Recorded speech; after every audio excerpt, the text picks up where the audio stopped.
আচ্ছা, আমার সাথে কেন এরকম হয় বলুন তো? আর ভালো লাগছে না জানেন? কালো হয়ে আছে পারছি না আকাশ। আর।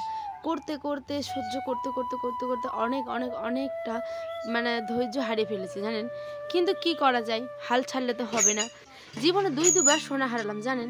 সত্যি আজকে আমার জীবনের শ্রেষ্ঠ উপহারটাই হারিয়ে গেছে। তো চলুন শুরু করছি নতুন দিনের সাথে নতুন একটি ব্লগ। আশা করছি বন্ধুরা ভালো আছেন। আসসালামু আলাইকুম। উত্তর দিনাজপুর জেলার ছোট্ট একটি গ্রাম থেকে আমি পায়েল নিয়ে হাজির হয়েছি নতুন দিনের সাথে নতুন একটি সুন্দর ব্লগ। আশা করছি ব্লগটি ভালো লাগবে। আর ভালো লাগলে আমার পরিবারের নতুন বন্ধু হওয়ার জন্য আপনার কাছে একটি ছোট্ট অনুরোধ। দেখুন সকালবেলা উঠেই মা তো উঠোনটা ঝাড় দিচ্ছিল। যেহেতু গরুর ওখানটায় নোংরা হয়েছিল অনেকটা, তা ভাবছে মাই আরকি ঝাড় দেয় ওই জায়গাটা। আর এইদিকে আয়ন আর ওর আব্বা উঠে যাচ্ছে হচ্ছে দোকান। সকালবেলা উঠে এই আয়নের একটা অভ্যাস হয়েছে, এখন বলে কি জানেন? পয়সা দাও মা, পয়সা দাও। কেক খাবে নাহলে ললিপপ খাবে এরম করে। তো যাই হোক আব্বা মিলে ওরা চলে গেছে আর আমি এখানে আম দেখছিলাম। আম বলতে কি বলুন তো, পাকা আমগুলো দেখলেনই, একটু আগেও দেখাচ্ছিলাম গাছে পাকা আম আছে, কিন্তু আমগুলো পড়ে টিনের উপর আটকে গেছে। তো ওটাকে পাড়ার চেষ্টা করছিলাম কিন্তু পারছিলামই না। তো একটা পাকাগুলো দেখি যে আছে তো পেরে নিয়ে আসলাম। আর গাছ থেকে আম পেড়ে খাওয়ার মজাটা কিন্তু সত্যি অন্যরকম, তাই না বলুন? অনেক সুন্দর ব্লগ অলরেডি আপলোড করা আছে আমার চ্যানেলে, যারা দেখতে চান একটিবার হলেও ভিজিট করে যাবেন। দেখুন সকালবেলা উঠেই আমার কিছু কাজ ছিল, তো সেগুলো তো হয়ে আছে, যেমন রান্নাবাড়ি কিন্তু হয়ে গেছে, ঠিক আছে? আলু সেদ্ধ ভাত আর মাংসটা করবো পরে।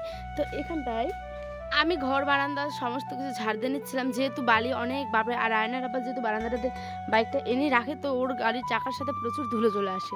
তো সেই কারণে ভালো করে ঝাড়ঝাটা দিয়ে এই যে রান্নাবাড়ি করছিলাম বললাম না, তো সেই রসুন পেঁয়াজ সমস্ত কিছু কিন্তু কেটে রেখে দিয়েছি, মাংসটা পরে রান্না করব। তো চাচাগুলোকে ফেলে দিয়ে ভালো করে হোঠানটা ঝাড় দিয়ে নিলাম। আর এইখানটায় দেখুন আমি যাচ্ছি হচ্ছে গিয়ে কাপড়গুলো কাচবো, তাই কাপড় আনার জন্য এক বালতি কাপড় ডুবিয়ে রেখেছি। আজকে আমি ভয়েস দিচ্ছি, আজ হচ্ছে শুক্রবার আর ব্লগটা হচ্ছে কি বৃহস্পতিবারের কিন্তু, হ্যাঁ। তো এইখানটায় কাপড় নিয়ে আসছিলাম আর বর্মা একটু মানে আমাদের বাড়ির পিছন দিকে এসেছিলো কাজের জন্য, তো সেও যাচ্ছে আর হাসছে আমাকে দেখে। তো যাই হোক আমি তো ভিডিও করবো, তাই না? লোকে যে হাসবে কাঁদবে লোকের ব্যাপারে, আমি লোককে নিয়ে অত মাথা ঘামাই না। আমি শুধুমাত্র আপনাদের জন্য আমি আপনাদের একজন ভালোবাসার মানুষ হয়ে উঠতে চাই। তো সেই কারণে শুধুমাত্র আমি ভালোবেসে ব্লগ ভিডিও বানাই। সত্যি কথা বলতে, কে হাসলো কে কাঁদলো কে কী করলো আমার কোনো কিছু যায় আসে না।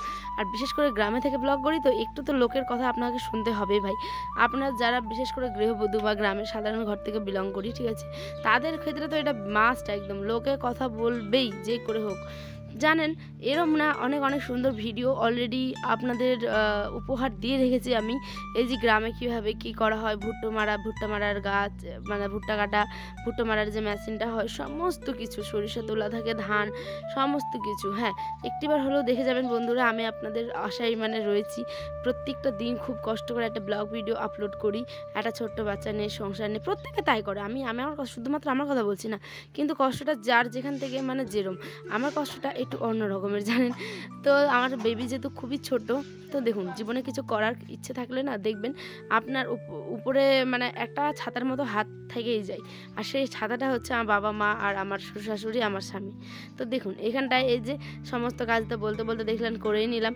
আর এইখানটায় এই যে আমগুলো পড়ে আছে, তাই বুদ্ধি করে একটা বড় কচিয়া টাইপের যে হয় ধান কাটার, সেগুলোকে নিয়ে আমটাকে একটা পারলাম, কিন্তু ওই যে দূরে একটা আছে ওইটা পারতে পারিনি, কিন্তু এটাই পেরেছি একটা শুধুমাত্র। তারপরে আমটাকে খেলাম বসে, এই যে পাকা আম বসে খাওয়ার পরেই দেখি যে আবার একটু রোদ্রের আলো উঠছে সেই কারণে আবার কাপড়গুলোকে মেলে দিলাম। এবার এখানে শ্বশুরমশাই যেহেতু আমার ক্যারি ব্যাগের ব্যবসা করে এখন, আগে অনেক ব্যবসা করতো, অনেক চাল তারপরে অনেক কিছুর ব্যবসা করতো, তো এখন বয়স হয়ে গেছে তাই এরকম মানে ক্যারি ব্যাগের ব্যবসা করেছে। এবার আপনাদের একটা ইম্পর্টেন্ট কথা বলবো, প্লিজ ব্লগটা দেখবেন। একটু বাড়ির মানে পিছন সাইডটাতে যাচ্ছি, আপনাদের সাথে একটা কথা শেয়ার করবো। আচ্ছা আপনারা যারা আমার ডেইলি ব্লগগুলো দেখেন, তো তারা কি আজকে কোনো পরিবর্তন আমার মুখের মধ্যে লক্ষ্য করতে পারছেন? যারা দেখেন বা আমাকে যারা মানে চিনেন একটু হলেও, আমাকে ভালোবাসেন, তারা কি জানেন যে আমার মুখের মধ্যে আজকে কি পরিবর্তন এসছে? নাক ফুটো, হুম, এই নাক ফুলটা পড়ে গেছিলো জানেন। তো সকালবেলা মানে ঘুম থেকে উঠলাম, আলু সেদ্ধ ভাত করেছিলাম, আর গতকাল রাত্রের মানে কাঁঠালের, তারপরে ঘরদোর মুছামুছি ঝাড় দেওয়া সমস্ত কিছু কাজ টাজ করি। তারপরে দেখি হুট করে আমাকে একজন আমার ননদ হবে সেই বলে আর কি, যে তোমার বৌদি নাকেরটা কই? তারপরে ভাবলাম মাথায় হাত, মানে নাকেরটা কই, খুঁজে পাগল, সে কি অবস্থা আপনারা ভাবতে পারবেন না। একটা সোনার কানের দুল আমার হারিয়ে গেছিলো, মানে আমি উত্তর দিনাজপুর থেকে চাঁদা যাচ্ছিলাম ঠিক সেই সময়। তারপরে মা যে এই কানেরগুলো এই যে এই কানের দুলটা তারপরে মা আমাকে মানে গড়ে দেয়, মানে এই যে রিং টাইপের এইরকম সবসময় বাড়িতে পরে থাকার জন্য। হ্যাঁ, তো প্রত্যেকবার যদি সোনা হারাই তাহলে তো ভালো লাগে না, তাই না বলুন? আর আয়নের আব্বা সে কি মানে ওই কিচ্ছু বলেনি, অবশ্য রাগারাগিও করেনি, কোনো কিছু না। মানে কি করবো বলুন, ও তো জানে যে এটা তো ইচ্ছে করে কেউ হারাবে না, কিন্তু জীবনে দুবার সোনা। তারপরে দেখি বিছানাতে বালিশের মানে ঘুম থেকে উঠে কোনো রকমে আটকে গেছিলো। তো দেখুন ওই জন্য এই যে নাকটা খালি খালি আছে, এটা নাকে খালি রাখা উচিত না, বিশেষ করে যারা বিবাহিত তাদের নাক খালি রাখা উচিত না, আপনারা তো জানেনই। তো দেখা যাক কি হয়, কতদিন পর নাকেরটা আসে, ঠিক করতে দিনই আজকে দিতে চাইছিলাম। তো আজ যেহেতু বৃহস্পতিবার, তো সেই কারণে আয়নার আব্বা বলছে হাটবার অন্য দিন নিয়ে যাবে।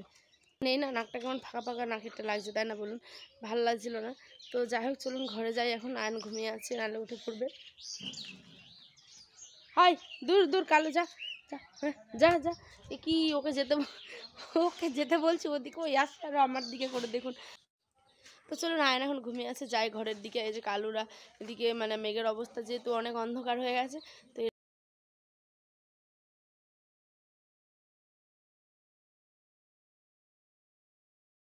এনে দিলাম খালি, তাই পড়ে যাচ্ছে মাথাটা, এই জন্য আবার রাগ উঠে একদম, এগুলা বিরক্ত। থাক এখানে, এই জামাটা এখানে থাক, এটা শুকোতে দিয়েছে। আর এটা নতুন নিয়েছিল, যেটা শপিং মলে নিয়েছি কয়েকটা। আর এই যে এখানে এটা কাপড়গুলো জাস্ট ধোয়া খালি হয়েছে মাত্র। এখানে এটা এখানে দিয়েছি ক্যাথাটাকে। মেঘের অবস্থা দেখুন কিরম কালো হয়ে গেছে আকাশ। দেখুন বলতে বলতে মেঘ আবার অন্ধকার কালো হয়ে আসছে। আর এইখানে ওই যে বললাম সোনা হারিয়েছিল, নাকেরটা আর কি, আমার বিয়ের নাকের ফুলটা হারিয়ে গেছিলো। মানে 3 বছর যেহেতু হয়ে আসছে, তো সেখানে পাতলা হয়ে গেছিলো। তো এই যে যেটা এখন পড়ছি, ওটা হচ্ছে আমার বিয়েতে গিফট পাওয়া, মানে আমার যে শাকরার কাছে বানিয়েছিলাম তিনি দিয়েছিলেন। আর আমার আরও 2-3টে নাকের আছে, কিন্তু ওগুলো আমি পরিনি, যেহেতু ওগুলোরও চুঙিটা মানে পাতলা হয়ে আছে। তাই কি আর করা যাবে, সোনা হারালাম 2বার, তারপরেও আবার এই কাণ্ড, পেয়েই যাই ঘুরে ফিরে। আর এখন মাংস রান্না করছি, চলুন দেখাবো অন্য একটি ব্লগে। সকলে ভালো থাকবেন, সাবধানে থাকবেন, সুস্থ থাকবেন। আল্লাহ হাফেজ।